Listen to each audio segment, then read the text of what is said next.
Hello दोस्तों, मैं हूं Santosh Kaware, business finance coach and trainer. आज के सेशन में हम सीखने वाले बहुत बहुत ही इम्पोर्टेंट जो फाइनेंशियल स्टेटमेंट का एक स्टेटमेंट है, वो है प्रॉफिट एंड लॉस अकाउंट।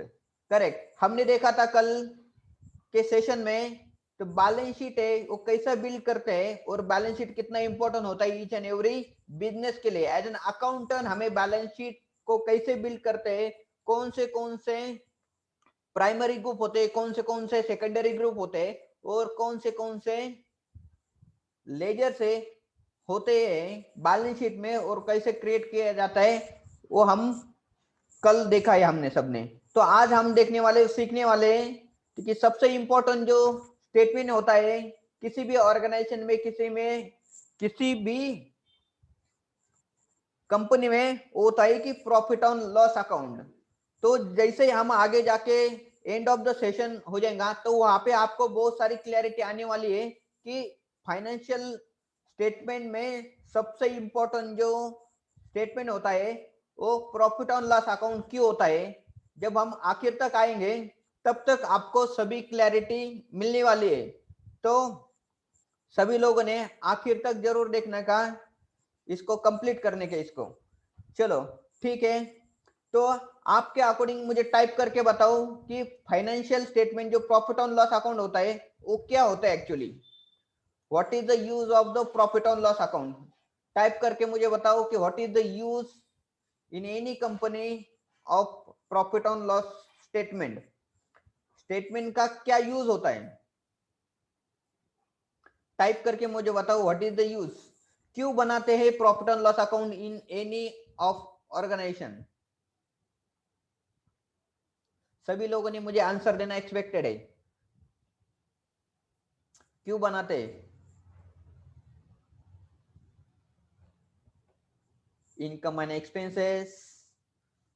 फटाफट सब लोगों ने जल्दी से आंसर कर दो, ताकि आज यहाँ पे आगे जाके हम क्या करेंगे कि सीखेंगे कि क्यों बनाते प्रॉफिट एंड लॉस अकाउंट, उसका इंपॉर्टेंस क्या होता है।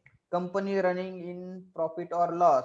यस, कंपनी रनिंग हो रहा है, प्रॉफिट में हो रहा है या लॉस में हो रहा है, व्यापार में कितना प्रॉफिट एंड लॉस हुआ है, तो उसको समझने के लिए बनाते हैं। Yes, correct correct. और क्या रीजन होते हैं, सभी लोगों ने यहाँ पे टाइप करके बताओ। अगर आप ये रिकॉर्डेड सेशन देख रहे हो तो कमेंट बॉक्स में टाइप करके बताओ कि profit on loss account statement में किसी भी बिजनेस में क्यों बनाते, उसका रीजन क्या होता है उसके पीछे बनाने के लिए।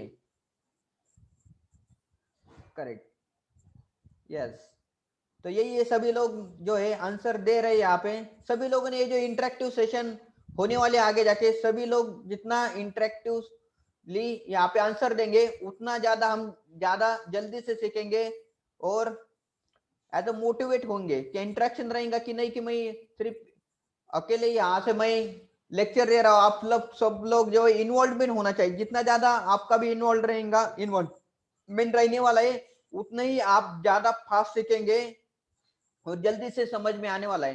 तो इसीलिए आपको रिक्वेस्ट है कि आपको सीखने का है, सिर्फ थ्योरेटिकली नहीं, तो प्रैक्टिकल नॉलेज के लेने के लिए हमें सीखने का है। क्योंकि आगे जाके आप एज अकाउंटेंट किसी भी ऑर्गेनाइजेशन में काम करने वाले हैं, तो वहां पे आपके पास कितना भी थ्योरेटिकली नॉलेज रहने दो, वो ज्यादा यूज नहीं होने वाला है। जो प्रैक्टिकल नॉलेज है आपको इम्प्लीमेंट करने का है आगे जाके, तो इसके वजह से आपको एक्टिव रहना ज्यादा जरूरी है यहाँ पे। करेक्ट करेक्ट, बहुत अच्छा, thank you so much. Purpose of calculation of profit on loss account, profit and loss जो है कैलकुलेट करने के लिए बता दे। यस दोस्तों, तो ये जो profit on loss account statement है वो बनाने के पीछे दो रीजन होते हैं। एक तो रीजन होता है कि सबसे पहले इंपॉर्टेंट रीजन होता है, वो होता है कि हर एक बिजनेस ओनर को, हर एक कंपनी के मालिक को अपना बिजनेस कहाँ पे ग्रोथ कर रहा है, कितना ग्रोथ कर रहा है, और जो भी हम एक्टिविटी कर रहे हैं, जो भी हम प्रोसेस कर रहे हैं, मैन्युफैक्चरिंग कर रहे हैं, ट्रेडिंग कर रहे हैं, जो भी एक्टिविटी हो रहा है बिजनेस में, वो होने के बाद end of the financial year, end of the quarter और एंड ऑफ द मंथ हमें कितना प्रॉफिट हुआ है। हम जो भी कर रहे हैं कि हमारे कंपनी से जो पैसा बाहर दे रहे हैं कि हम प्रॉफिट है वो कमा रहे हैं, तो वो समझने का होता है, उसको अंडरस्टैंड करना पड़ता है। तो इसके लिए एज अ बिजनेस ओनर को पता होना चाहिए कि हमने हर महीने कितना टर्नओवर किया है, हर महीने कितना प्रॉफिट हमने बनाया है, हर क्वार्टर को कितना प्रॉफिट बनाया है, और उसके बाद में आता है कि एनुअल बेसिस पे हमने कितना प्रॉफिट बनाया है। तो ये एज अ बिजनेस ओनर उनको जो रिपोर्ट्स है वो मिलना चाहिए। तो जब भी उसको उनको रिपोर्ट मिलेंगे तो उसके बेसिस पे वो फाइनेंशियल डिसीजन है, फाइनेंशियल डिसीजन मेकिंग है वो कर सकते हैं। अगर कम प्रॉफिट हो रहे हैं तो ज्यादा प्रॉफिट करने के लिए क्या क्या हमें एक्शन प्लान बनाने का है, कितना प्रॉफिट कम हो रहा है तो वहां पे हमें इंप्रूव करने के लिए, अगर 10% प्रॉफिट हो रहा है तो उसको इंप्रूव करके हम 12% कैसे लाएंगे, यही बिजनेस ओनर का और जो मैनेजमेंट है उनका टारगेट होता है और एम होता है कि जितना भी प्रॉफिट का रेशियो है उसको हम day by day, month by month उसको कैसे इंक्रीज करें। तो उसके लिए जो फर्स्ट रीजन होता है कि profit on loss account prepare करने के पहले बिजनेस ओनर को समझना चाहिए कि हमने बिजनेस में प्रॉफिट किया है, कितना किया है, और हम प्रोग्रेस कर रहे हैं या नहीं कर रहे हैं, एक रीजन है। दूसरा रीजन होता है कि एज पर द गवर्नमेंट हमें इनकम टैक्स रिटर्न है वो फाइल करना पड़ता है। एज स्टैट्यूटरी कंप्लेंट करके करने के लिए हमें इनकम टैक्स जो है वो फाइल पे करना पड़ता है। तो उसके लिए हमें पहले रिटर्न फाइल करने के लिए हमें हमारे जो फाइनेंशियल स्टेटमेंट है, profit and loss account, balance sheet, ये प्रिपेयर करने के बाद हम ऑडिट करते हैं। ऑडिट होने के बाद ये जो है हमारा इनकम कंपटीशन बनता है और उसके बाद में हम इनकम टैक्स रिटर्न है वो फाइल करते हैं, जो भी टैक्स आया है वो पे करते हैं। तो एक होता है कि हमें एज पर गवर्नमेंट नॉर्म हमें जो भी हम बिजनेस में इनकम कमाएंगे उसके ऊपर हमें कुछ परसेंटेज जो अमाउंट है वो हमें एज अ टैक्स करके पे करना पड़ता है। तो दूसरा रीजन हो गया कि हमें एज अ स्टैट्यूटरी कंप्लायंस हमें compulsory each and every business owner को जो भी बिजनेस कर रहा है उनको उनका प्रॉफिट एंड लॉस बनाने का, बैलेंस शीट क्रिएट करने का, और फाइनलाइजेशन होने के बाद उसके अकॉर्डिंग जो भी टैक्स आ रहा है उसको पे करके हमें आगे जाके वो रिटर्न फाइल करने का। ये स्टैट्यूटरी कंप्लायंस है as per the Indian government. तो उसके लिए हम दूसरा रीजन रहता है कि स्टैट्यूटरी कंपल्शन है as per the Indian government, तो उसके लिए हमें profit on loss account and balance sheet है वो बनाना पड़ता है। फर्स्ट रीजन हमने देखा कि बिजनेस ओनर को खुद को पता होना चाहिए कि हमारा बिजनेस कितना ग्रो कर रहा है। और दूसरा रीजन है कि गवर्नमेंट को हमें एज अ स्टैट्यूटरी कंप्लायंस हमें रिटर्न है वो फाइल करना पड़ता है। इसके लिए हम जो है प्रॉफिट ऑन लॉस अकाउंट बनाते हैं। Correct, understand? सभी लोगों के क्लियर हो गई तो यस क्लियर करके चैट बॉक्स में टाइप करो yes, concept is clear, you understand why profit and loss account made or why profit and loss account prepare in the business. Correct, right, yes। तो वैसे ही है। तो हम आगे जाके देखेंगे कि ये जो प्रॉफिट एंड लॉस अकाउंट बनाते कैसे। जो प्रॉफिट एंड लॉस अकाउंट जो है वो किसको बनाना पड़ता है, type in the chat box. जो भी प्रॉफिट एंड लॉस अकाउंट है वो कौन बनाता है, who is the responsible person for prepare the balance sheet and profit and loss account in the company. Accountant. और कौन रिस्पॉन्सिबल है,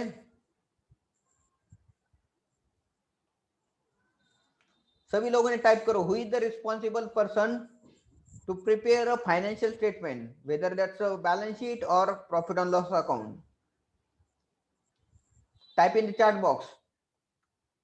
तो आपको ये पता होना चाहिए आगे जाके एज अ अकाउंटेंट आप यहाँ पे जॉब करने वाले थे, तो who is the responsible person, और आप खुद काम करने वाले जो balance sheet and profit and loss account financial statement है, वहां पे आप खुद काम करते हैं, कंपनी फर्म अकाउंटेंट, करेक्ट। तो दोस्तों रिस्पॉन्सिबिलिटी जो है वो किसको होती है, जो भी हमारी अकाउंट्स एंड फाइनेंस की पूरी टीम होती है, उनका कलेक्टिवली रिस्पॉन्सिबिलिटी होता है कि हमारा जो फाइनेंशियल स्टेटमेंट है प्रिपेयर करने का, और हमारे जो मैनेजिंग कमिटी है, हमारे जो बोर्ड ऑफ डायरेक्टर है, उनको प्रेजेंट करने का, and at the end of the financial year हमें इनकम टैक्स रिटर्न फाइल करने का, जीएसटी मंथ फाइल करने का है। तो उसका जो भी रिस्पॉन्सिबिलिटी होती है किसी एक पर्सन की नहीं होती है, तो उसका जो रिस्पॉन्सिबिलिटी होती है वो होती है collectively every person in the account, each and every person जो होता है, weather that's junior person, middle person और सीनियर पर्सन जो होता है, उनका सबका कलेक्टिवली रिस्पॉन्सिबिलिटी होता है कि जो प्रॉफिट एंड लॉस अकाउंट बना के हमें आगे जाके प्रेजेंट करने का है, कि नॉट ओनली सिर्फ account executive, account manager, finance manager या ऑडिट मैनेजर होता है, उनकी एक पर्सन की रिस्पॉन्सिबिलिटी नहीं होती, collectively who is working in the finance and account department. तो वो जो ग्रुप है, वो टीम है, उनकी सबकी रिस्पॉन्सिबिलिटी होती है कि टाइमली स्टेटमेंट है वो प्रिपेयर करने का, जो भी टैक्स आ रहे हैं, जो भी स्टैट्यूटरी कंप्लायंस है वो कंप्लीट करने का जो रिस्पॉन्सिबिलिटी होता है, collectively finance and account team की होती है। तो वो सब पूरा करने के लिए हम देखेंगे कि प्रॉफिट एंड लॉस अकाउंट जो है वो कैसा बनता है, और हमें अकाउंटिंग किस प्रकार से करनी पड़ती है, कौन से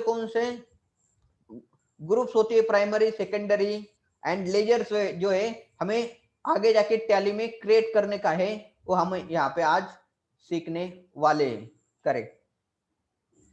तो हम आपको यहाँ पे हमारा जो चार्ट है वो यहाँ पे हम ओपन करते हैं। तो यहाँ पे दोस्तों देखो कि मेनली ये जो 7 हेड जो है वो head profit and loss account में आते हैं। तो 7 मेन हेड क्या होते हैं, कि सबसे होता है कि इनकम, रेवेन्यू एंड जो सेल्स, यहाँ पे होता है कि sales, income, revenue and sales में से इसका मतलब है कि उसका टर्नओवर बोला जाता है। तो ये जो भी इनकम होता है हम इनवॉइसेस करते हैं, तो ये जो आता है इस ग्रुप के अंडर आता है। उसके बाद में आता है कि जो भी क्लोजिंग स्टॉक है at the end of the year, जो भी क्लोजिंग स्टॉक है यहाँ पे आता है। उसके बाद में जो प्रॉफिट एंड लॉस अकाउंट है वो 2 साइड में डिवाइडेड होता है, एक तो होता है कि डेबिट साइड और दूसरा होता है क्रेडिट साइड। तो क्रेडिट साइड को जो होता है वो सभी होता है कि इनकम जो होती है वो सभी क्रेडिट साइड को यहाँ पे आ जाती है। तो प्रॉफिट एंड लॉस अकाउंट में जब भी हम एंट्रीज करेंगे उसके लिए नॉमिनल रूल है, हमारा अकाउंटिंग रूल जो होता है उसमें से नॉमिनल रूल है वो यहाँ पे अप्लाई होता है। तो उसके लिए जो भी इनकम आता है, जो भी रेवेन्यू आता है वो क्रेडिट साइड को आता है, कि debit all expenses and credit all gains and income. तो ये जो रूल है वो यहाँ पे एप्लीकेबल होता है जब भी हम प्रॉफिट ऑन लॉस की एंट्रीज करते हैं उसी के लिए। तो इनकम, रेवेन्यू के बाद में क्लोजिंग स्टॉक है, जो भी at the end of the financial, जो भी हमारा raw material stock, finish goods जो भी है यहाँ पे इस ग्रुप में आता है। उसके बाद में आता है कि other income, other than main operating income से दूसरा कोई अगर अदर इनकम आया तो यहाँ पे अदर इनकम में आता है। बाद में आता है डेबिट साइड को आता है कि ओपनिंग स्टॉक ऑफ इन्वेंट्री, तो उसमें रॉ मटेरियल भी आता है ओपनिंग स्टॉक का, मींस लास्ट ईयर का जो क्लोजिंग स्टॉक है वही एज अ ओपनिंग स्टॉक करके यहाँ पे हम उसका बैलेंसेस कैरी फॉरवर्ड करते हैं। उसके बाद में आता है यहाँ पे ग्रुप होता है कि purchase of raw material, material and purchase आता है, सिर्फ सेल्स नहीं, यहाँ पे सिर्फ परचेस आता है। तो यहाँ पे आता है कि परचेस ऑफ मटेरियल, उसके बाद में आता है कि cost of material consume and direct cost. जो डायरेक्ट कॉस्ट होती है ये यहाँ पे आती है डेबिट साइड को बिलो द परचेस। उसके बाद में आता है कि इनडायरेक्ट एक्सपेंसेस, जो भी हमारे office expense, selling and distribution expenses, हमारा सैलरी जो है, डिप्रिसिएशन है, इंटरेस्ट जो आता है, ये सभी जो है 4 क्राइटेरिया में यहाँ पे डिवाइडेड हो जाता है। डेबिट साइड को 4 क्राइटेरिया एंड क्रेडिट साइड को जो है वो 3 ग्रुप्स है, उसमें ये जो है डिवाइडेड होता रहता है। करेक्ट। तो उसके बाद में है कि प्रॉफिट जो है जो भी है प्लस माइनस करके debit credit side minus debit side जो आती है, तो उसके बाद में जो भी बैलेंसिंग अमाउंट आता है माइनस करके, तो अगर डेबिट साइड कम है तो प्रॉफिट आ जाता है, और डेबिट साइड अगर ज्यादा है तो यहाँ पे हम लॉस आता है। तो फिर इस साइड में वो दिखाई देता है, यहाँ पे फिर प्रॉफिट या लॉस है, और दोनों चीज यहाँ पे दिखाई देती है।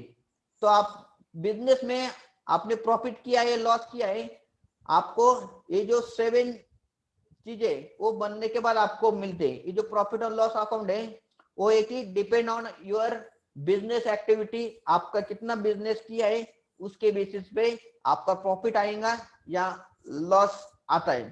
तो मेनली जो होता है, जो भी बड़े बड़े कंपनी होती है, ऑब्वियसली वो प्रॉफिट मेकिंग करते हैं, इसके लिए तो आगे जाके वो ग्रोथ करते हैं।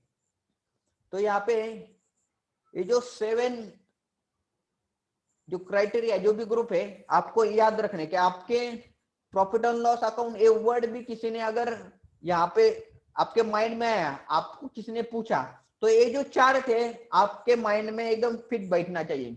ये आप एज अ फोटो कैसे क्रिएट करके रखते हैं, तो वैसा ही ये जो इमेज है आपके माइंड में, उसको रजिस्टर करके रखने का है कि डेबिट साइड में कौन से आइटम आते हैं, क्रेडिट साइड में कौन से आइटम आते हैं। तो किसी ने भी पूछा आपको, नॉट ओनली सिर्फ काम के समय, मगर आपको रात को भी आप सोए हुए और आपको किसी ने पूछा कि जो परचेस ऑफ मटेरियल है कौन से साइड को आता है, कौन से सीक्वेंस में आता है, तो आपको as an accountant by heart होना चाहिए। करेक्ट। तो ये आप अकाउंटेंट कहलाएंगे। नहीं तो क्या है कि आप देखेंगे बुक्स में पढ़ेंगे वो यहाँ पे, तो फिर अकाउंटेंट आपको कहलाया नहीं जाएगा। तो आपके एकदम बाय हार्ट यहाँ पे होना चाहिए। तो आगे जाने के पहले मैं यहाँ पे आपको पूछना चाहूंगा, आउट ऑफ हमारे पास अभी 16-17 लोग जो ज्वाइन हो गए, उसमें से कितने लोग है कॉमर्स फील्ड से और नॉन कॉमर्स फील्ड से? अगर कॉमर्स में तो कॉमर्स टाइप करो, सी टाइप करो, आर्ट है तो ए टाइप करो, अगर साइंस साइड से है तो यस टाइप करो। सभी ने मुझे आंसर देने का है, तो उसके अकॉर्डिंग ये जो मैं आगे जाके यहाँ पे एक्सप्लेन करूंगा। क्योंकि क्या है कि कॉमर्स साइड के जो लोग हैं उनको जो डेबिट क्रेडिट ये सब चीजें है यहाँ पे आइडेंटिफाई होती है, समझ में आता है, मगर आर्ट साइड के लोग हैं तो उनको थोड़ा समझने के लिए यहाँ पे टाइम लगता है। तो उसे अकॉर्डिंग मुझे पता होना चाहिए कि हमारे जो भी लोग हैं उसमें से कितने लोग अगर नॉन कॉमर्स वाले जो लोग हैं यहाँ पे पता होना चाहिए। करेक्ट। यस, हम आ जाते हैं हमारे सेशन खत्म होने के बाद, हम यहाँ पे क्वेश्चन आंसर है वो सब लेने वाले। मोस्ट ऑफ सब लोग जो है वो कॉमर्स साइट में, सिर्फ एक पर्सन है वो आर्ट साइट में। Yes correct, thank you so much. तो ऐसे ही जो है आपको बाय हार्ट होना चाहिए कि हम जो भी बिजनेस करेंगे तो उसमें से कौन से कैटेगरी में कौन से जो मटेरियल है, कौन से लेजर से आते। तो हम देखेंगे ये जो ग्रुप है, ये जो प्राइमरी ग्रुप है, ऑलरेडी हमारे टैली में क्रिएटेड रहते हैं। यहाँ पे डायरेक्ट ओपनिंग स्टॉक है, परचेसेस जो है, direct expenses, indirect expenses, sales का जो लेजर है, closing stock and other income के ये जो प्राइमरी ग्रुप है ऑलरेडी क्रिएटेड रहते हैं। मगर हमें जब अकाउंटिंग करेंगे उस समय हमें कुछ कुछ ग्रुप्स एंड लेजर्स है वो हम क्रिएट करने पड़ते हैं। तो हम वन बाय वन देखते हैं कि पहले हम will start from credit side. Credit side से हम शुरू कर लेते हैं। तो क्रेडिट साइड में सबसे फर्स्ट जो आइटम आता है, ग्रुप आता है, वो होता है कि इनकम एंड रेवेन्यू। तो इनकम एंड रेवेन्यू में जो होता है वो 2 टाइप के इनकम होते हैं। एक तो होता है कि सेल्स ऑफ प्रोडक्ट, जो भी आप product as a physical product किसी को सेल्स करेंगे वो एक होता है, और दूसरा होता है कि इनकम फ्रॉम सर्विसेज। जो भी अगर कुछ सर्विसेज देंगे, मेंटेनेंस का कुछ बिजनेस कर रहे हैं, एम से ले रहे, कुछ सॉफ्टवेयर सर्विसेज से दे रहे हैं, कुछ रिपेयर मेंटेनेंस की सर्विसेज दे रहे हैं, कुछ कंसल्टेंसी सर्विसेज दे रहे हैं, जो ऐसे जो टेक्निकल कुछ सर्विसेज होते हैं, तो उसमें दो टाइप के हमारा रेवेन्यू कलेक्ट होता है। एक तो है कि जो भी फिजिकल प्रोडक्ट हम मैन्युफैक्चरिंग करके सेल आउट करेंगे, अदरवाइज ट्रेडिंग में जो ये होलसेलर से परचेस करेंगे और एंड कस्टमर को सेल करेंगे, तो वहां पे जो प्रोडक्ट सेल होता है। और दूसरा कैटेगरी होता है कि इनकम फ्रॉम सर्विसेज। अब अगर हमने सर्विसेज प्रोवाइड की तो उस समय सर्विसेज के थ्रू हमें जो इनकम है वो हमें मिलती है। तो सेल ऑफ प्रोडक्ट जो है ये हो गए दोनों भी हमें जो लेजर्स है क्रिएट करने के पहले हमें ये जो ग्रुप है दोनों वो क्रिएट करने पड़ते हैं। तो ग्रुप के अंडर कौन से लेजर हमें क्रिएट करने का है, तो सेल्स ऑफ प्रोडक्ट में ये जो 4 टाइप के जो लेजर से हमें बनाने पड़ते हैं। एक तो एक ही सेल एग्जम्प्टेड, ये जो है प्रोडक्ट सेल्स है वो हमारे जीएसटी का जो रेट है, जीएसटी का जो टैक्स का रेट है उसके अकॉर्डिंग यहाँ पे जो लेजर्स है वो बनाए जाते हैं।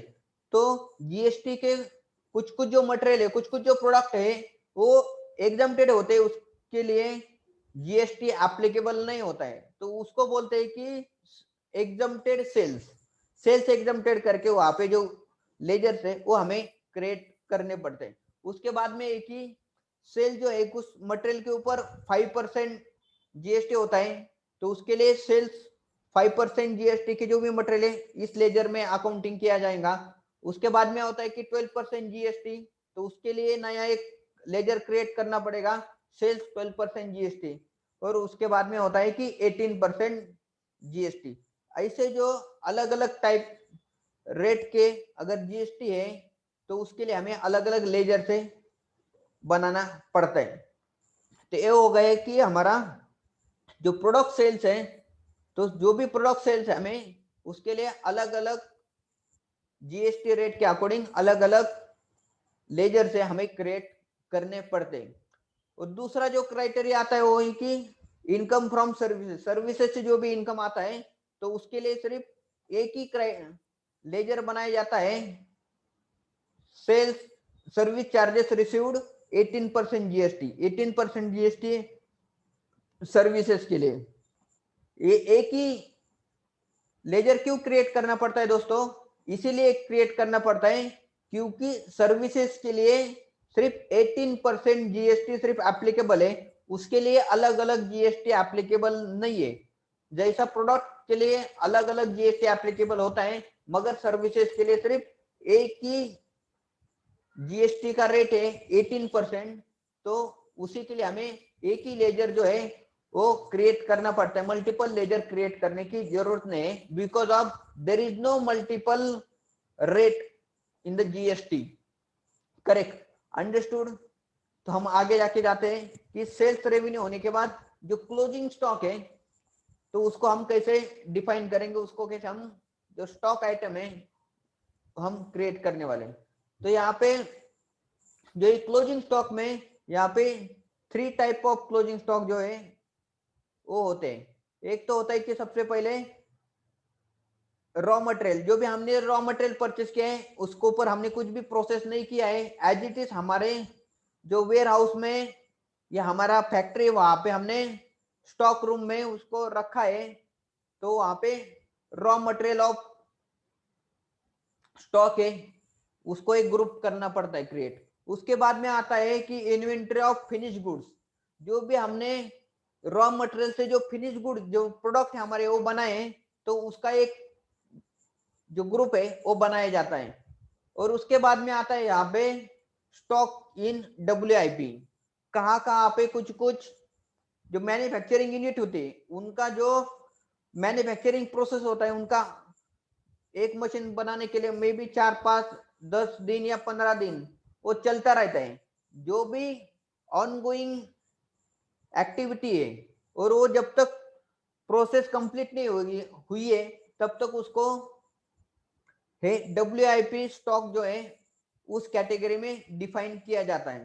तो दोस्तों ये जो 3 मेन कैटेगरी होती है कि क्लोजिंग स्टॉक के लिए, करेक्ट। तो क्लोजिंग स्टॉक के लिए जो 3 टाइप की जो मटेरियल है वो यहाँ पे हमें क्रिएट करने पड़ते हैं, करेक्ट। तो उसके बाद में आता है कि जो भी रॉ मटेरियल है उसके अंडर कौन से आइटम है हमें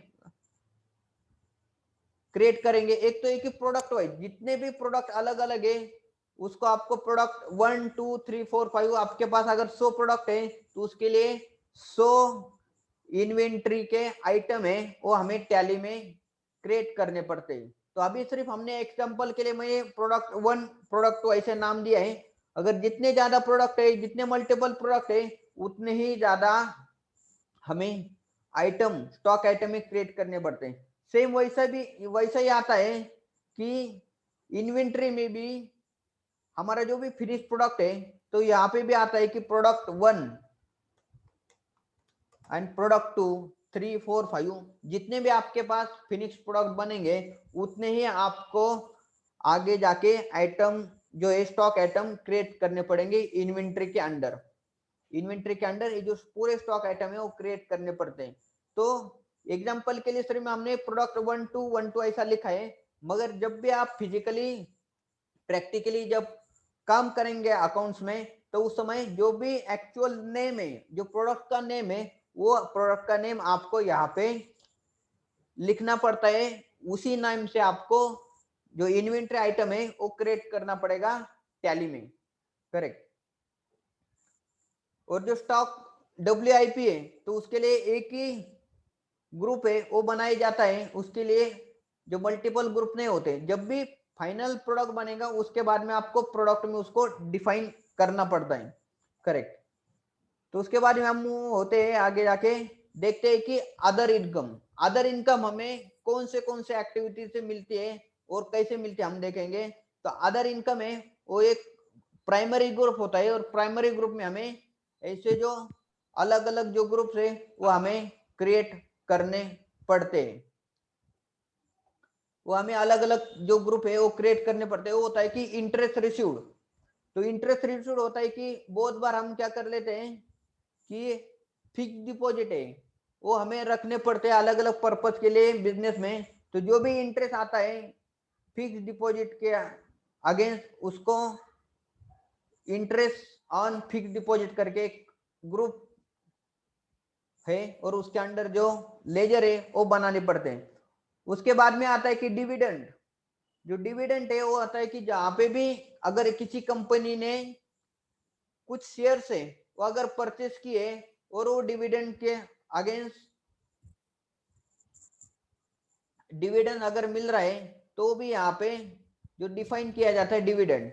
और ये दोनों छोड़ के अगर कुछ भी हमें अदर इनकम है अगर मिल रही है तो यहाँ पे अदर जो इनकम है उसमें आता है क्यों हो गया कि कुछ हमने स्क्रैप सेल किया, कुछ कमीशन मिला, उसके अलावा कुछ और इनकम आया तो ये अदर इनकम में वो यहाँ पे हमें डिफाइन होता है। यहाँ पे हम लिख देंगे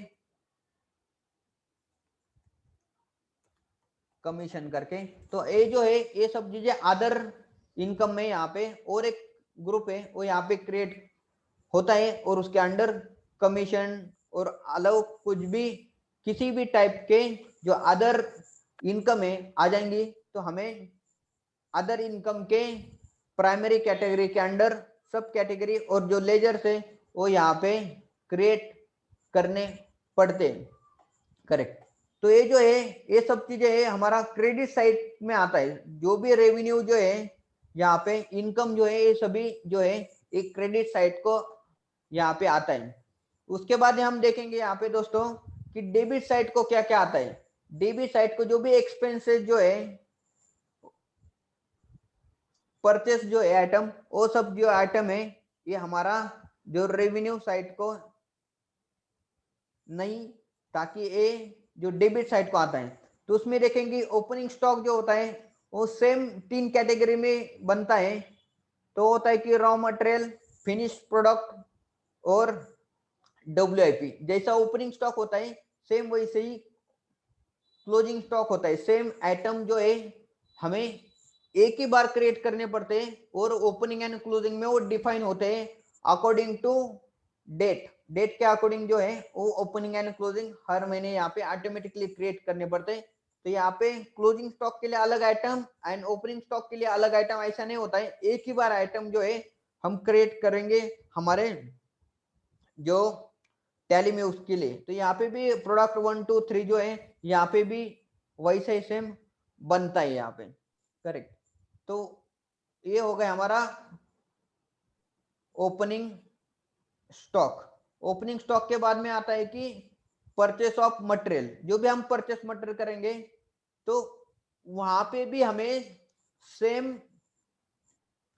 GST के अकॉर्डिंग हमें लेजर से वो क्रिएट करने पड़ते हैं। तो परचेस अगर हमने GST 5% जो टैक्स है वो लग के कोई हमें मटेरियल आया है वो किसी ने चार्ज किया है तो 5% लेजर हमें क्रिएट करना पड़ेगा। 12% जो GST है उसके अगर कोई हमें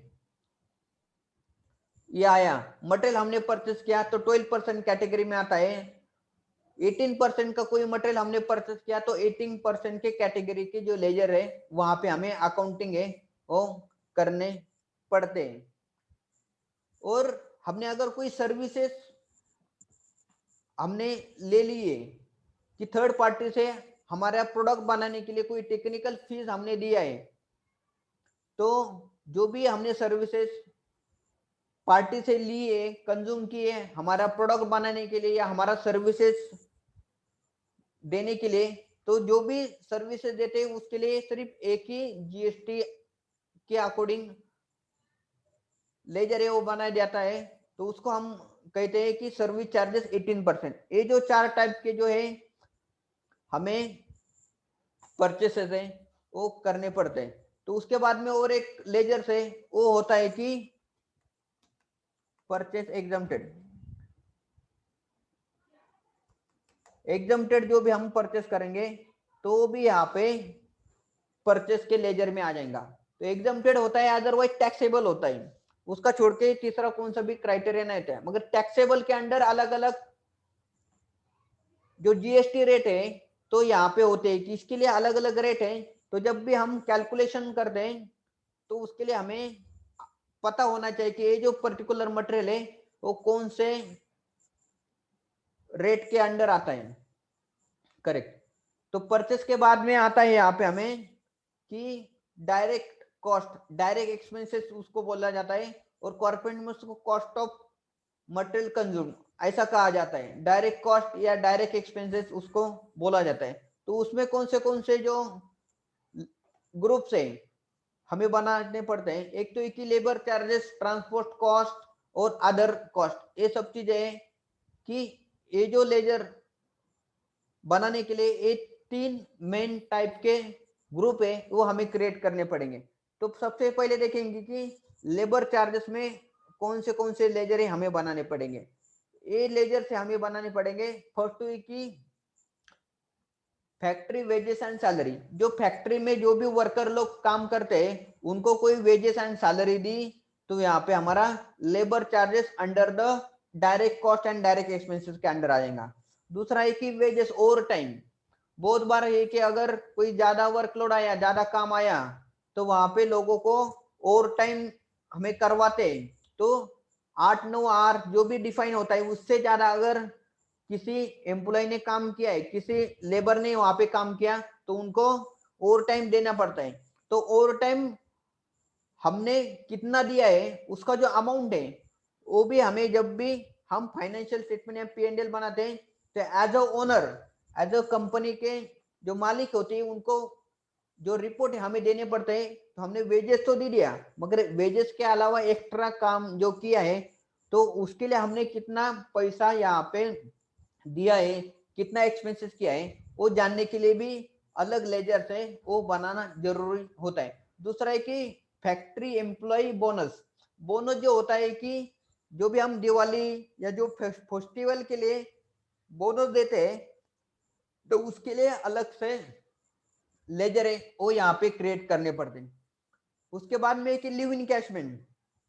लीव इनकैशमेंट क्या होते हैं दोस्तों, कि बहुत बार जो एम्प्लॉय है उनको as per the statutory compliances उनको हर महीने कुछ लीव है वो अलॉट हो जाती है। तो लीव कुछ इमरजेंसी रहने दो, या कुछ सिक लीव है, कुछ मेडिकल इमरजेंसी, उसके लिए अपने गवर्नमेंट ऑफ इंडिया के जो रूल्स है उसके अकॉर्डिंग कुछ जो लीव है 2 या 3 लीव है हर महीने देने पड़ते हैं। अगर किसी एम्प्लॉय ने वो जो लीव है अगर अवाइल नहीं किया, लीव लिया नहीं, तो ईच एंड एवरी ईयर उसको जो भी एक्सेस लीव बैलेंस है उसमें से कुछ सर्टन लीव है, अगर लिमिट है उनका कि 20 लीव से ज्यादा अगर लीव किसी के ज्यादा अवेलेबल है तो ओवर एंड अबाउट 20 जो भी लीव रहेंगे वो इनकैशमेंट होते हैं। फॉर एग्जांपल किसी एम्प्लॉय के पास 25 लीव बैलेंस है मार्च 31 मार्च को, तो कंपनी का रूल है कि 20, ये जो मैं एग्जांपल के लिए बता रहा हूं कि अलग अलग कंपनी का अलग अलग रूल हो सकता है, सिर्फ मैं एग्जांपल के लिए आपको बता रहा हूं कि किसी कंपनी का रूल है कि 20 से ज्यादा लीव अवेलेबल है तो उससे ज्यादा जो भी लीव है वो इनकैश होंगी। तो इसके लिए फॉर एग्जांपल किसी एम्प्लॉय के पास अगर 25 लीव बैलेंस है तो 20 लीव एज इट इज आगे के ईयर के लिए कैरी फॉरवर्ड होंगी, और जो 5 लीव है वो इनकैश होंगी अकॉर्डिंग टू सैलरी रेट। जो मंथली सैलरी होता है उसके अकॉर्डिंग वो कैलकुलेशन करके इनकैशमेंट देना पड़ता है, उसका पैसा देना पड़ता है, उसके लिए इनकैशमेंट बोलते हैं। तो ये जो लेजर लेबर चार्जेस है उस कैटेगरी के अंडर लीव इनकैशमेंट है वो हमें देने पड़ते हैं। उसके बाद में आता है यहाँ पे transport cost.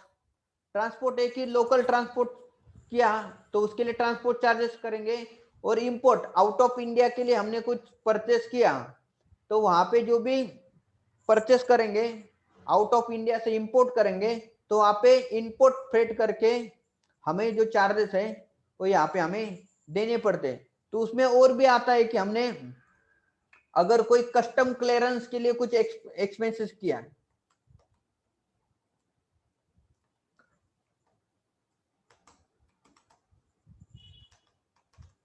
Custom clearance charges करके हमें पे करना पड़ता है क्लियरिंग एजेंट जो होते हैं। तो यहाँ पे अलग अलग जो चार्जेस है यहाँ पे हमें उसके अकॉर्डिंग जो लेजर से यहाँ पे क्रिएट करना पड़ता है। तो ट्रांसपोर्ट कॉस्ट में ये होता है कि transport local transport charges, import freight charges and custom clearance, ये सब चीजें वो ट्रांसपोर्ट कॉस्ट के अंडर आता है। उसके बाद में जो भी अदर एक्सपेंसेस है यहाँ पे अदर डायरेक्ट कॉस्ट में डिफाइन किया जाता है। उसमें से एक होता है कि फैक्ट्री इलेक्ट्रिसिटी चार्जेस। हमारा बहुत ही बार ऐसा होता है कि कंपनी का फैक्ट्री एक जगह पे और उनका जो कॉर्पोरेट ऑफिस है दूसरी जगह पे होता है, तो उसके लिए जो भी हमने इलेक्ट्रिसिटी चार्जेस जो है पे किया है तो उसके लिए अलग अलग लेजर से हमें क्रिएट करने पड़ते हैं। तो वैसा ही फैक्ट्री इलेक्ट्रिसिटी चार्जेस के लिए अलग लेजर क्रिएट करेंगे। फैक्ट्री को अगर हमने रेंट के ऊपर लिया है, लैंड रेंट के ऊपर लिया है, या फैक्ट्री का जो बिल्डिंग है या फैक्ट्री का जो शेड है अगर हमने रेंटल लिया है तो उसका जो रेंट है ये भी यहाँ पे डायरेक्ट कॉस्ट में डायरेक्ट एक्सपेंसेस में डिफाइन होता है। मशीनरी रिपेयर एंड मेंटेनेंस किया, हमारा जो भी प्रोडक्शन के लिए हम जो भी मशीनरी है हेवी मशीनरी जो लगता है उसके लिए जो भी रिपेयर मेंटेनेंस हमने खर्चा किया है वो भी यहाँ पे डायरेक्ट कॉस्ट में अंडर है। सिक्योरिटी चार्जेस, जो सिक्योरिटी चार्जेस होती है कि हमारा मटेरियल है बाहर जाता है बहुत बार अंदर आता है उसका रीचेकिंग करना पड़ता है, किसी ने कुछ चोरी किया नहीं किया उसके ऊपर ध्यान रखने के लिए इनवर्ड एंड आउटवर्ड जो रजिस्टर है वो बना मेंटेन करने के लिए जो हर एक कंपनी के गेट के ऊपर सिक्योरिटी जो तैनात होती है तो उनको जो बी एजेंसी को हम अपॉइंट करते हैं उसका जो भी बिल आता है तो एज अ सिक्योरिटी चार्जेस करके यहाँ पे हमें डिफाइन करता है। और अदर कुछ हो गया इसके अलावा कुछ अदर जो एक्सपेंसेस हो गया तो यहाँ पे अदर डायरेक्ट एक्सपेंसेस करके वो कहलाते हैं। तो ये भी जो लेजर से हमें इस टाइप में लेजर हमें हमारे टैली में करने का है। करेक्ट। तो ए करने के बाद क्या होता है कि ए होने के बाद ये आता है कि डायरेक्ट कॉस्ट के बाद में आता है कि हमारा indirect cost expenses, indirect expenses. उसमें क्या आता है हम देखेंगे, यहाँ पे आता है कि अलग अलग ये जो भी हमने हाईलाइट किया है कि ये जो इनडायरेक्ट एक्सपेंसेस जो है वो प्राइमरी ग्रुप हो गया, और ये हो गया कि हमारा सेकेंडरी या सब ग्रुप कहलाते हैं। ये सभी ग्रुप से ये हमें हमारे टैली के सॉफ्टवेयर में करने पड़ते हैं, खुद करना पड़ता है उसके लिए। तो यहाँ पे कैसा है कि ये जो एक्सपेंसेस है ग्रुप क्रिएट करने के बाद हमें जो लेजर से ये भी क्रिएट करने पड़ते हैं। तो एम्प्लॉय बेनिफिट जो ग्रुप है उसके अंडर जो लेजर हमें क्रिएट करने पड़ते हैं वो है कि एम्प्लॉय सैलरी, जो भी ऑफिस स्टाफ की जो भी एचआर, फाइनेंस, अकाउंट, जो भी परचेस वाले जो लोग होते हैं कि मैनेजमेंट लोग होते हैं, सेल्स एंड डिस्ट्रीब्यूशन वाले जो लोग होते हैं, तो उनके लिए जो भी सैलरी देते हैं ऑफिस में उसके लिए अलग लेजर जो है मेंटेन किया जाता है। उसका जो भी खर्चा होगा सैलरी के लिए तो यहाँ पे एम्प्लॉय सैलरी में के लेजर में चला जाता है। दूसरा एक कि एम्प्लॉय बोनस, ये जो ऑफिस स्टाफ के जो भी एम्प्लॉय है उनको अगर कोई भी फेस्टिवल बोनस दे दिया तो यहाँ पे जाता है। Employee welfare expenses, employee welfare के लिए हमने कुछ एक्सपेंसेस किए, उनका मोटिवेशन के लिए कुछ फंक्शन है वो किया, तो सब वेलफेयर एक्सपेंसेस में चला जाता है। कुछ पार्टी दे दिया उनको तो वो भी एक्सपेंसेस है। वो सब एक्सपेंसेस जो है वो यहाँ पे हमें एम्प्लॉय वेलफेयर एक्सपेंसेस में वो किए जाते हैं। उसके बाद में आता है कि एम्प्लॉय इंसेंटिव, यहाँ पे कैसा है कि जो भी डायरेक्ट एम्प्लॉय है वो यहाँ पे काम करते हैं ऑफिस में, तो वहां पे कुछ लोगों को एनुअल इंसेंटिव है वो डिफाइन करते हैं। कुछ सैलरी जो है वो फिक्स सैलरी होती है और कुछ जो सैलरी है एज अ एनुअल इंसेंटिव या एनुअल बोनस करके डिफाइन किया जाता है। तो इसके लिए जो भी हमने इंसेंटिव देने वाले, कुछ भी बोनस देने वाले, तो उसके लिए हमें अलग अलग लेजर से वो क्रिएट करने पड़ते। उसके अलावा अगर कोई एम्प्लॉय को हमने ट्रेनिंग दिया तो जो भी हम ट्रेनिंग देंगे तो ट्रेनिंग का जो भी खर्चा आता है, एक्सपेंसेस आता है, तो उसके लिए भी हमें अलग से लेजर करना पड़ता है कि एम्प्लॉय ट्रेनिंग करके। तो ऐसा जो भी एम्प्लॉय के रिलेटेड कुछ भी एक्सपेंसेस हुआ तो यहाँ पे एम्प्लॉय बेनिफिट्स एक्सपेंसेस में हमें ग्रुप में डिफाइन करना पड़ता है। उसके बाद में आता है कि ऑफिस एक्सपेंसेस, ऑफिस रिलेटेड जो भी एक्सपेंसेस है होता है कि ऑफिस इलेक्ट्रिसिटी चार्जेस है, ऑफिस रेंट एक्सपेंसेस हो गया, हाउसकीपिंग एक्सपेंसेस है, ऑफिस का रिपेयर मेंटेनेंस है, टेलीफोन मोबाइल चार्जेस एक्सपेंसेस है। ये सभी जो एक्सपेंसेस है इसके अलग अलग लेजर से हमें क्रिएट करने पड़ेंगे under the group of office expenses. जो सब ग्रुप है वो क्रिएट करना पड़ेगा ऑफिस एक्सपेंसेस, और उसके बाद में ये जो सभी जो लेजर्स है वो हमें यहाँ पे क्रिएट करना पड़ता है। कि लेजर्स कौन से हैं, ये जो भी हमने हाईलाइट किया ये सभी लेजर कहा जाता है। करेक्ट, ये लेजर्स हो गए, और यहाँ पे ये जो है ये हो गए कि ग्रुप हो गया। करेक्ट, तो ऐसे जो लेजर्स एंड ग्रुप है हमने हाईलाइट किया वो ग्रुप है, और हाईलाइट जो नहीं किया है वो जो है वो लेजर्स है। करेक्ट, तो वैसा ही जो सेल्स एंड डिस्ट्रीब्यूशन एक्सपेंसेस है तो उसमें हमारा हो गया कि ग्रुप हो गया। तो उस ग्रुप में जो होता है कि सेल्स एंड डिस्ट्रीब्यूशन में कुछ प्रमोशनल एक्टिविटी की, सेल्स कमीशन दे दिया, डिस्काउंट दे दिया, ये जो सभी है ये सब हो गया हमारा क्या हो गए कि लेजर्स हो गए। और लेजर के बाद में ये हो गए हमारा ग्रुप क्रिएट करने के बाद हम लेजर चाहे वो क्रिएट करना पड़ता है। करेक्ट, और उसके बाद में आता है कि एडवर्टाइजमेंट एक्सपेंसेस। आज का जमाना है कि कौन सा भी प्रोडक्ट अगर आपको सेल करने का है तो उसके लिए एडवर्टाइजमेंट करना मैंडेटरी है। विदाउट एडवर्टाइजमेंट आपका कुछ भी प्रोडक्ट है, कौन सा भी जो प्रोडक्ट है यहाँ पे सेल नहीं होता है। तो यहाँ पे इसके लिए एडवर्टाइजमेंट जो एक्सपेंसेस है वो करना पड़ता है। तो अलग अलग वे से जो एडवर्टाइजमेंट करने पड़ते हैं कि सोशल मीडिया एडवर्टाइजमेंट है, टीवी एड एडवर्टाइजमेंट है, अदर कुछ एडवर्टाइजमेंट एक्सपेंसेस है, तो अलग अलग लेजर से यहाँ पे हमें जो ये क्रिएट करेंगे अकॉर्डिंग टू हमने कैसे कैसे उनको सर्विसेज से ली, किस वे में हमने एडवर्टाइजमेंट किया है, प्रमोशन किया है, तो इसके लिए हमें इस टाइप के अकॉर्डिंग हमें जो ये लेजर करने पड़ेंगे। तो ये हो गए यहाँ पे ग्रुप हो गया, और ग्रुप में होता है यहाँ पे लेजर। ऐसे ग्रुप एंड लेजर से ये हमें क्रिएट करने पड़ते हैं। तो ये होने के बाद आता है कि फाइनेंस कॉस्ट। जो फाइनेंस कॉस्ट में कौन से चीज आते हैं, जो related to finance and money related जो भी एक्सपेंसेस होता है, कि वो फाइनेंस कॉस्ट में हमें लेजर क्रिएट करने पड़ते हैं। वो कौन से लेजर जो होते हैं, कि ये होते हैं कि फाइनेंस कॉस्ट में बैंक चार्जेस, बैंक का हमारा अकाउंट होता है करंट अकाउंट, और जो भी एक्टिविटीज जो होंगी तो वहां पे हर एक बैंक कुछ ना कुछ जो चार्जेस है, एनुअल मेंटेनेंस चार्जेस, कुछ स्टेटमेंट लिया तो स्टेटमेंट चार्जेस, ऐसे अलग अलग जो चार्जेस है, कुछ सर्टिफिकेट हमने उनके पास से लिया तो सर्टिफिकेशन जो चार्जेस है वो भी लेते हैं एज बैंक चार्जेस करके डिफाइन करना पड़ता है। उसके बाद में हमने अगर कौन सा लोन है वो लोन ले लिया है तो उसके लिए इंटरेस्ट पे करना पड़ता है, interest on loan, long term loan जो है या शॉर्ट टर्म लोन है वो यहाँ पे ले लिया तो उसके ऊपर अगर बैंक ने हमें जो भी लोन हमने पे किया है वो लोन आएगा।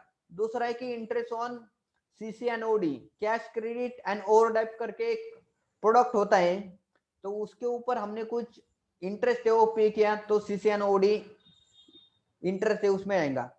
तीसरा है कि अनसिक्योर्ड लोन, मीन्स बैंक का अलावा कुछ हमने पर्सनल लेंडर है, पर्सनल जो कोई फाइनेंसर है उनको अगर उनके पास से अगर कोई लोन लिया है और उसके ऊपर अगर हमने इंटरेस्ट पे किया है तो ये सब चीजें हमें ग्रुप क्रिएट करने पड़ेंगे under the head of the finance cost. ये जो ये फाइनेंस कॉस्ट है उसके अंडर हमें ग्रुप है वो क्रिएट करना पड़ते हैं। उसके बाद में आता है दोस्तों कि डिप्रिसिएशन। डिप्रिसिएशन भी दो अलग अलग लेजर से वो करने पड़ते हैं। एक तो है कि depreciation on factory asset, factory में बहुत ही बड़े बड़े हेवी मशीनरी इक्विपमेंट है, क्रेन जो है वो होता है, फैक्ट्री की बिल्डिंग है, शेड जो है हमें जो ये मेंटेन करने पड़ते हैं, कंपनी जो है परचेस करते हैं, तो फैक्ट्री के लिए हमने एक्चुअली कितना डिप्रिसिएशन यहाँ पे चार्ज हुआ है तो डिप्रिसिएशन का अमाउंट यहाँ पाएगा। और ऑफिस में कुछ जो भी एसेट होते हैं कि लैपटॉप हो गया, कंप्यूटर्स हो गए, सर्वर्स हो गया, ऑफिस फर्नीचर हो गया, तो ऐसे ऐसे जो अलग अलग ऑफिस अगर हमारा खुद का है तो ऑफिस बिल्डिंग है तो अलग अलग डिफाइन किया जाता है कि ऑफिस के लिए कितना डिप्रिसिएशन हमें चार्ज हुआ है या फैक्ट्री के लिए कितना एक्सपेंसेस जो चार्ज हुए हैं, तो उसके अकॉर्डिंग अलग अलग लेजर में यहाँ पे डिफाइन करते हैं।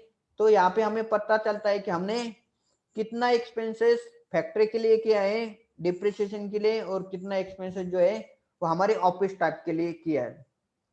तो इसके अलावा हमने ऊपर का जो भी एक्सपेंसेस देखा उसके अलावा कोई भी अदर एक्सपेंसेस रहेगा तो यहाँ पे अदर एक्सपेंसेस में हमें डिफाइन करने पड़ते हैं, यहाँ पे डिफाइन हमें करने पड़ेंगे अदर एक्सपेंसेस करके यहाँ पे। करेक्ट, ग्रुप भी अदर एक्सपेंसेस रहेगा और जो हमारा जो लेजर थे वो भी हमें अदर एक्सपेंसेस करके हमें डिफाइन करते हैं यहाँ पे।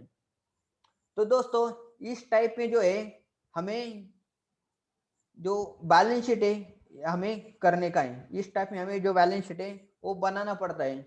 और ये सब होने के बाद में हमें आइडेंटिफाई होता है कि हमने जो भी सेल्स किया है, जो भी सेल्स एंड रेवेन्यू है, वो सब होने के बाद हमारा प्रॉफिट हुआ है या लॉस हुआ है। करेक्ट, अगर लॉस हुआ है तो क्रेडिट साइड को आ जाएगा, अगर प्रॉफिट हो गया है तो डेबिट साइड को आएगा। वो डिपेंड ऑन है कि आप बिजनेस में आपने ज्यादा रेवेन्यू किया है या एक्सपेंसेस ज्यादा किया है, उसके अकॉर्डिंग फिर प्रॉफिट है या लॉस है वो यहाँ पे डिफाइन होता है। तो इस टाइप में दोस्तों ये जो है प्रॉफिट एंड लॉस अकाउंट जो है बनाया जाता है उसमें डेबिट एंड क्रेडिट साइड ऐसे होती है। करेक्ट, तो इस टाइप में हमें ग्रुप्स एंड जो लेजर से हमें एज इट इज तो वैसे ही करेंगे, आगे जाके आगे आने वाले जो हमारा जो सेशन है उसी के अकॉर्डिंग आने वाला है। तो इस टाइप में ये जो इमेज आपके माइंड में क्रिएट करो, एकदम फिट कर लो, ताकि आने वाले जो समय है जब भी आप अकाउंटिंग करेंगे तो आपको यहाँ पे पता होना चाहिए, बाय हार्ट होना चाहिए। दोस्तों ये जो चार्ट है वो आपको हमारे ग्रुप में पीडीएफ है, वो जो हमने कल बैलेंस शीट का शेयर किया था, वैसे ये जो प्रॉफिट एंड लॉस अकाउंट का ये जो चार्ट है आपको शेयर करेंगे। आप उसको रिव्यू करो, एक बार गो थ्रू करो, स्टडी करो, तो आपको यहाँ पे याद रहेगा कि आने वाले समय में हमें इस टाइप के groups profit and loss account में क्रिएट करने पड़ते हैं। इस टाइप के जो लेजर्स है हमें हमारे टैली सॉफ्टवेयर में करने पड़ते हैं।